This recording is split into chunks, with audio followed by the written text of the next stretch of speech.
Sophie Brien, bonjour. Bonjour. On vous accueille aujourd'hui pour que vous nous présentiez votre activité. Oui. C'est un secteur assez novateur dans la décoration. Est-ce que vous voulez nous expliquer le concept? Alors en fait tout simplement c'est d'accompagner mes clients en fait dans leur choix en termes de décoration d'intérieur, que ce soit pour leur intérieur privé comme leur intérieur professionnel, pour avoir quelque chose de personnalisé par rapport à leurs besoins et leurs attentes.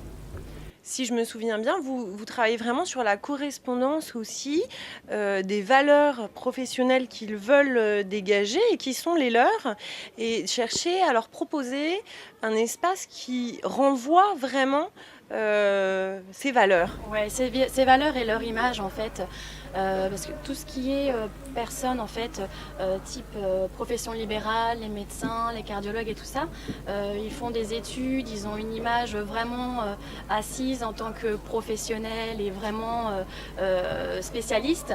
Et en fait, leurs locaux sont pas toujours en adéquation avec cette image-là qu'ils peuvent dégager.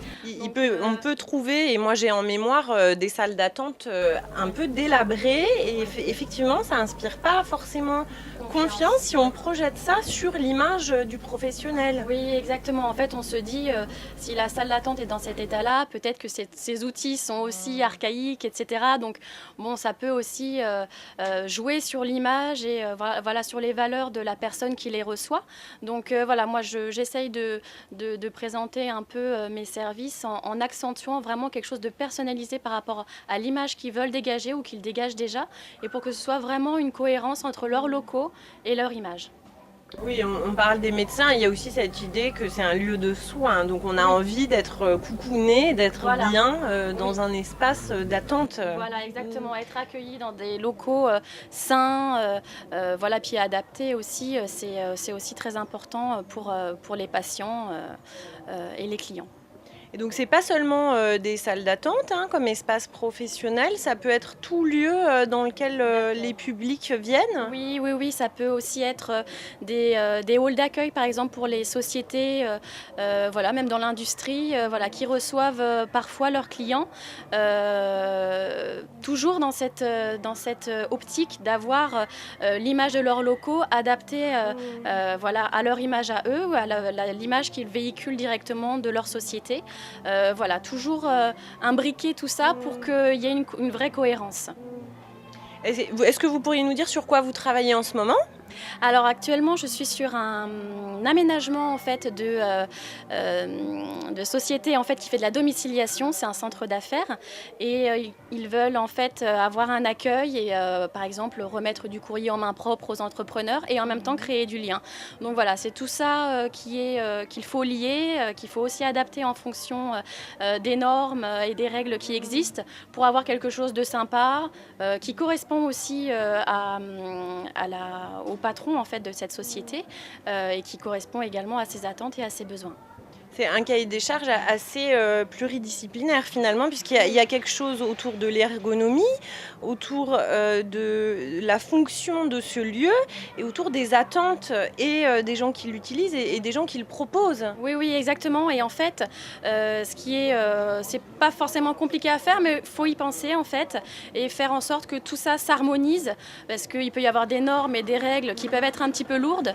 Et parfois, on se dit que on va pas aller plus loin dans la recherche. Donc moi, voilà, j'accompagne dans les recherches, je fais des propositions et ensuite j'accompagne également pour tout ce qui est mobilier, luminaire, éclairage, les couleurs, etc. Voilà, pour avoir vraiment quelque chose d'harmonieux et de sympathique. Et alors, comment vous procédez pour que vos clients puissent se faire une idée? Parce que c'est pas facile de parler de façon abstraite d'un espace, c'est plutôt quelque chose qui est de l'ordre des perceptions. Comment vous les aidez à visualiser ce que vous proposez? En fait, je propose de la 3D, donc ça c'est vraiment très parlant. En fait, ils se projettent automatiquement dans leur futur intérieur et au moins on peut aller aussi plus loin dans la démarche en disant en osant en fait tout simplement. C'est vraiment le fait de pouvoir se projeter qui permet de prendre des décisions et de pas avoir peur du résultat. Oui, de vérifier, est-ce que c'est vraiment en adéquation et en correspondance avec les désirs qu'on a émis? Voilà, exactement. Ouais. Et vous travaillez où? Je suis à côté de Cergy, à Joulmoutier, donc je travaille de chez moi et je me déplace ensuite voilà, pour les rendez-vous de découverte et ensuite voilà, pour tout ce qui est accompagnement du brief client jusqu'à la réalisation, la conception et l'installation. Vous pouvez aller jusqu'au suivi de l'installation. Oui, oui, oui, oui, tout à fait, pour vérifier en fait que tout soit cohérent avec ce qui a été décidé en fait en amont, voilà, pour avoir un résultat optimal. Comme ça, ils sont tranquilles, ils n'ont plus rien à faire. Exactement. Comment on peut vous trouver? Alors, mon site est actuellement en construction, donc sb-décoration.com. Sinon, Sophie Brien, je suis voilà, sur le net. Vous tapez Sophie Brien, décoration d'intérieur et vous me trouverez, il n'y a pas de souci. Merci Sophie. Je vous en prie, merci. Au revoir. Au revoir.